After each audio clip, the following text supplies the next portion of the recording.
बिहार के बांकीपुर में उपचुनाव होना है। नितिन नवीन जो बीजेपी के अध्यक्ष बने हैं वो राज्यसभा चले गए हैं, तो बांकीपुर सीट खाली हुई है। इस सीट में दशकों से कमल ही खिलता रहा है।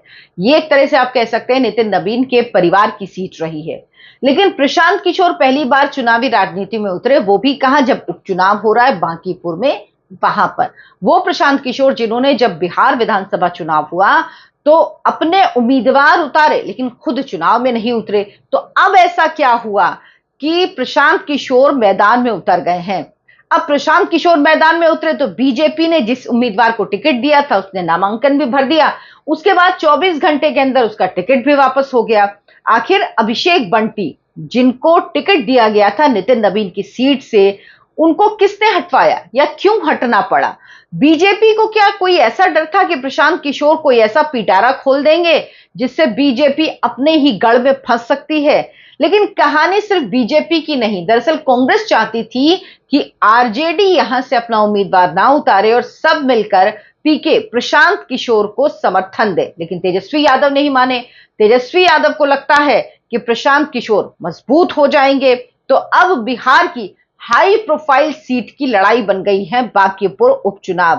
तेजस्वी यादव लेकिन इस वक्त विदेश में हैं, वो अपना चिल कर रहे हैं, उनको कोई फर्क नहीं पड़ता। वो अपनी छुट्टियां उट्टियां मना के आएंगे, उसके बाद देखेंगे क्या करना है। तो वो विदेश में है।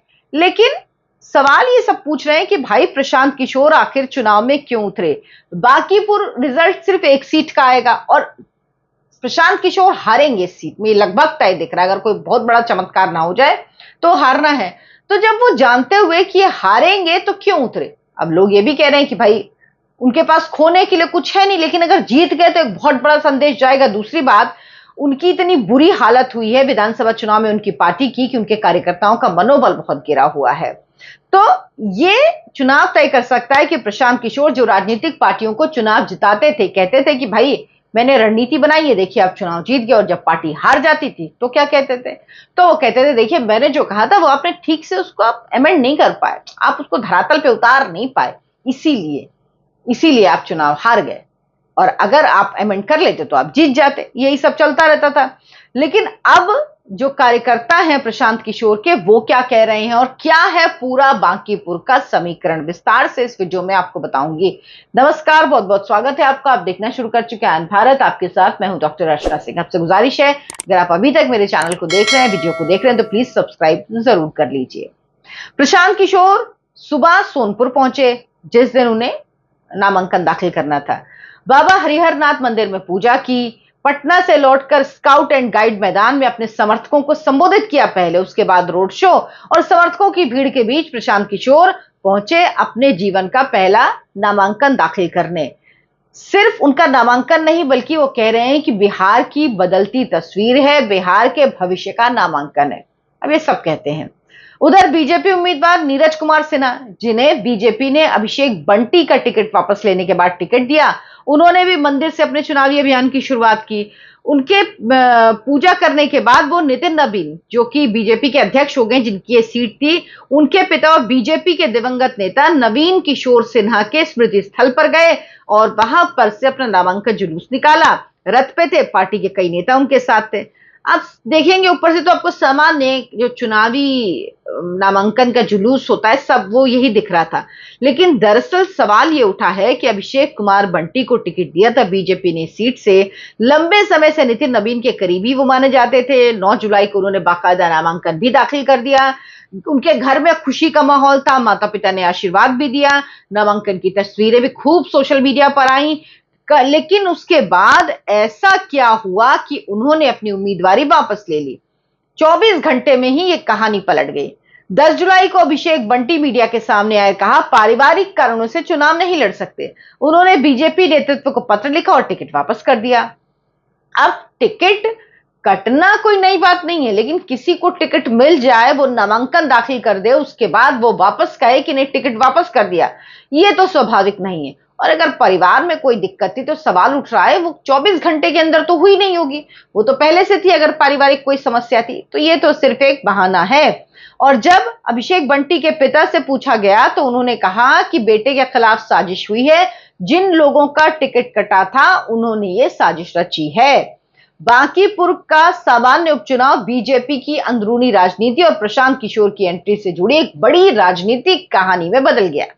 अब बीजेपी की तरफ से जो ऑफिशियली कहा गया पारिवारिक कारण ही बताया गया, लेकिन अलग अलग बातें सामने आ रही हैं। कहीं कहा जा रहा है कि जो अभिषेक बंटी हैं उनके माता पिता जो हैं वो चारा घोटाले मामले से जुड़े हुए हैं, और कोई कह रहा है जो अभिषेक बंटी उनके जो शैक्षणिक दस्तावेज हैं यानी जो उनके एजुकेशनल सर्टिफिकेट्स हैं उनको लेकर सवाल है। तो नामांकन में दी गई कुछ जानकारियां ऐसी हैं जिनके कारण पर्चा रद्द होने का खतरा था, और इसी वजह से उनको हटा दिया गया, उनका नामांकन, उनका टिकट वापस करके और दूसरे को, नीरज को टिकट दिया गया। लेकिन इन तमाम तर्कों में एक समस्या है। सबसे ज्यादातर बातें पहले से जांची जा सकती थी इनमें जो कही जा रही हैं, चाहे वो माता पिता के, क्या ये पता नहीं था बीजेपी में किसी को, जबकि वो नितिन नवीन के बड़े करीब थे अभिषेक बंटी, कि उनके माता पिता चारा घोटाले में हैं, उनका नाम है, क्या उनको पता नहीं था कि नामांकन इस तरह से, क्योंकि बीजेपी, जाहिर सी बात है बीजेपी इतनी पुरानी पार्टी है और जिस तरह से नामांकन दाखिल करते हैं तो ये सब तो पता ही होगा, तो इतनी चूक होना ये कुछ समझ में नहीं आता है। प्रशांत किशोर बांकीपुर से चुनाव लड़ने के बाद बीजेपी के कुछ वरिष्ठ नेताओं के उम्मीदवारों को लेकर पार्टी नेतृत्व को फीडबैक दिया। बांकीपुर अब सामान्य सीट नहीं रह गई थी, सामने कोई स्थानीय उम्मीदवार नहीं था, बल्कि प्रशांत किशोर थे, एक ऐसा व्यक्ति जिसकी सबसे बड़ी राजनीतिक ताकत विरोधी की कमजोरी तलाश कर उसे चुनावी नैरेटिव में बदलना है, क्योंकि वो यही काम करते रहे, ये उनका प्रोफेशन रहा है ना, तो वो ये काम करते रहे हैं। अब ये हुआ, बीजेपी ने सोचा कि भैया बंटी की इस छवि की वजह से, सार्वजनिक छवि जो है, कहा जा रहा है उनके कॉन्डक्ट का कोई मामला था, जिसकी वजह से पार्टी को लगा कि नहीं, उनको हटाना चाहिए, और अगर पीके ने कुछ निकाल लिया तो फिर ये दिक्कत हो जाएगी पार्टी के लिए। अब बांकीपुर विधानसभा सीट जो है ये 2008 में परिसीमन के बाद बनी थी। इससे पहले इस इलाके का बड़ा हिस्सा पटना पश्चिम विधानसभा क्षेत्र में आता था। नितिन नवीन के पिता नवीन किशोर सिन्हा यहाँ बीजेपी के मजबूत नेता थे। उनके निधन के बाद 2006 में नितिन नवीन ने पटना पश्चिम का उपचुनाव जीता। परिसीमन के बाद बांकीपुर सीट बनी, तो 2010 में नितिन नवीन ने यहां से लड़ा और जीत गए। उसके बाद 2015, 2020, 2025 में भी उनकी जीत का सिलसिला चलता रहा। नितिन नवीन 5 बार विधायक बने। उनके पिता के राजनीतिक दौर को भी जोड़ दें तो इस इलाके से बीजेपी की जड़ें कई दशकों पुरानी है। यह सिर्फ एक सुरक्षित सीट नहीं, बांकीपुर बीजेपी की शहरी राजनीति का एक मजबूत किला भी है। 2025 में विधानसभा चुनाव में नितिन नवीन ने करीब 98,000 वोट हासिल किए। आरजेडी के उम्मीदवार को 51,000 से ज्यादा वोट से हराया था। उसी चुनाव में जन सुराज के उम्मीदवार को 7700 वोट मिले थे। सोचिए, 51,000 से ज्यादा वोटों से हराए थे। 98,000 वोट मिले थे नितिन नवीन को और 77,000 वोट मिले थे किसको, जो जन सुराज के उम्मीदवार थे 2025 के बिहार विधानसभा चुनाव में। सोचिए, उसके बाद भी पीके उतरे हैं चुनाव लड़ने के लिए। अब 8 महीने पहले जिस सीट पर जन सुराज 8,000 वोट भी हासिल नहीं कर सकी थी, उस सीट पर प्रशांत किशोर खुद बीजेपी को चुनौती देने पहुंचे। और यहीं से कहानी सिर्फ बांकीपुर की नहीं रह जाती, यह प्रशांत किशोर की राजनीति की कहानी बन जाती है। 2025 के बिहार विधानसभा चुनाव से पहले प्रशांत किशोर ने बिहार का लंबा दौरा किया था, यात्रा निकाली थी, लंबे समय तक रहे थे वो। पलायन, बेरोजगारी, शिक्षा, तमाम मुद्दे उठाए थे, गांव गांव गए थे, उनकी सभाओं में भीड़ भी दिखाई दे रही थी, सोशल मीडिया में उनके भाषण भी खूब चलते थे। लेकिन जब चुनाव का वक्त आया, प्रशांत किशोर खुद मैदान से भाग गए। 238 सीटों पर उम्मीदवार खड़े किए, एक भी उम्मीदवार जीता नहीं, वो तो छोड़िए, 236 उम्मीदवारों की जमानत जब्त हो गई, यानी मात्र 2 उम्मीदवारों की जमानत बचा पाए थे, वो प्रशांत किशोर जो खुद को बड़के रणनीतिकार कहते हैं।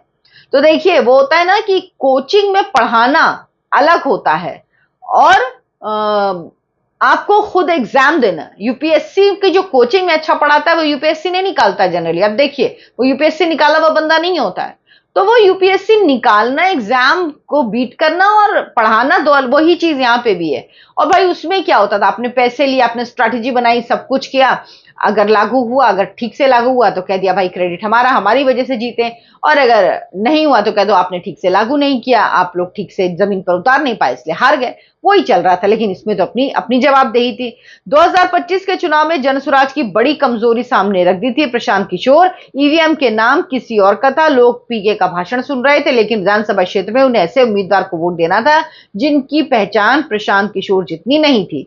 बांकीपुर में पहली बार ये दूरी खत्म हो गई, चेहरा भी प्रशांत किशोर है, उम्मीदवार भी प्रशांत किशोर है। कोई आसान ग्रामीण सीट या राजनीतिक रूप से सुरक्षित इलाका नहीं चुना, बीजेपी का किला चुना है। अब देखेंगे इसमें क्या होता है। अब आरजेडी ने क्या किया, कांग्रेस की आवाज आई कि भाई बांकीपुर जैसे बीजेपी की मजबूत सीट पर विपक्ष को नहीं बंटना चाहिए। कांग्रेस नेता ऋषि मिश्रा ने सार्वजनिक रूप से ही कह दिया था कि प्रशांत किशोर अगर चुनाव लड़ रहे हैं तो आरजेडी और कांग्रेस नेतृत्व को बात करनी चाहिए, साझा रणनीति बनानी चाहिए। लेकिन आरजेडी ने उम्मीदवार रेखा गुप्ता को बना दिया। एक सामान्य राजनीतिक फैसला लगता है। पहले तो आप देखेंगे आरजेडी बिहार की बड़ी विपक्षी पार्टी है, इस बार 24 से 25 सीटें मिली हैं, तो उन्हें लगा कि भैया अपना उम्मीदवार हम उतारेंगे। उन्हें लगा प्रशांत किशोर को विपक्ष का समर्थन मिलता है और बीजेपी पीके का दशकों पुराना किला तोड़ देते हैं तो बिहार में इसका राजनीतिक श्रेय तो प्रशांत किशोर को मिलता, आरजेडी को तो मिलता नहीं। आरजेडी की असली समस्या यही थी। इसीलिए तेजस्वी यादव की सत्ता की प्रतिद्वंद्विता बीजेपी से है, लेकिन प्रशांत किशोर को वो अपना जो राजनीतिक स्पेस है विपक्ष का वो देने के लिए बिल्कुल भी तैयार नहीं है। 2025 में दूसरी बार जब चुनाव थे बिहार के, तब प्रशांत किशोर लगातार सीधा सीधा हमला तेजस्वी यादव पे कर रहे थे। उनकी शिक्षा का मामला हो, राजनीतिक क्षमता का मामला हो, लालू परिवार की राजनीति का मामला हो, घोटाले का मामला हो, सारे मामले उठा रहे थे। इसीलिए मुझे लगता है तेजस्वी यादव ने सीट नहीं छोड़ी। अब आरजेडी और प्रशांत किशोर के बीच विरोधी वोट बढ़ता है तो इसका फायदा बीजेपी को होगा। नितिन नवीन खुद उम्मीदवार नहीं है, प्रशांत किशोर जैसी राष्ट्रीय पहचान वाला चेहरा है, लेकिन नितिन नवीन पूरी तरह से इस सीट पर लगे हुए हैं और वो एक एक व्यक्ति को खुद जानते हैं, तो माना जा रहा है जीत बीजेपी की कुछ मुश्किल नहीं होगी। अगर प्रशांत किशोर तीसरे नंबर पर भी चले गए तो 2025 के बाद उनके से पूछा गया एक सवाल था, वो और बड़ा हो जाएगा कि क्या वो चुनावी रणनीति को समझते हैं लेकिन अपने लिए वोट क्यों नहीं जुटा पाते। भाई आप बांकीपुर सिर्फ एक विधायक चुनने का चुनाव नहीं, यहां बीजेपी अपने दशकों पुरानी राजनीतिक विरासत बचा रही है, आरजेडी अपना विपक्षी स्पेस संभालने में लगी है और प्रशांत किशोर पहली बार अपने नाम, अपने चेहरे, अपनी रणनीति, अपनी राजनीति को सीधे जनता की अदालत में लेकर पहुंचे हैं। 2025 में प्रशांत किशोर कह सकते थे जन स्वराज के उम्मीदवार आ गए, बांकीपुर में अब बहाना नहीं होगा। इसलिए बांकीपुर में क्या होगा ये पीके की किस्मत भी तय करेगा। आप क्या सोचते हैं इस पर विस्तार से जरूर बताइएगा। वीडियो को लाइक कीजिए, शेयर कीजिए, मेरे चैनल आनंद भारत को सब्सक्राइब कर लीजिए। धन्यवाद, नमस्कार।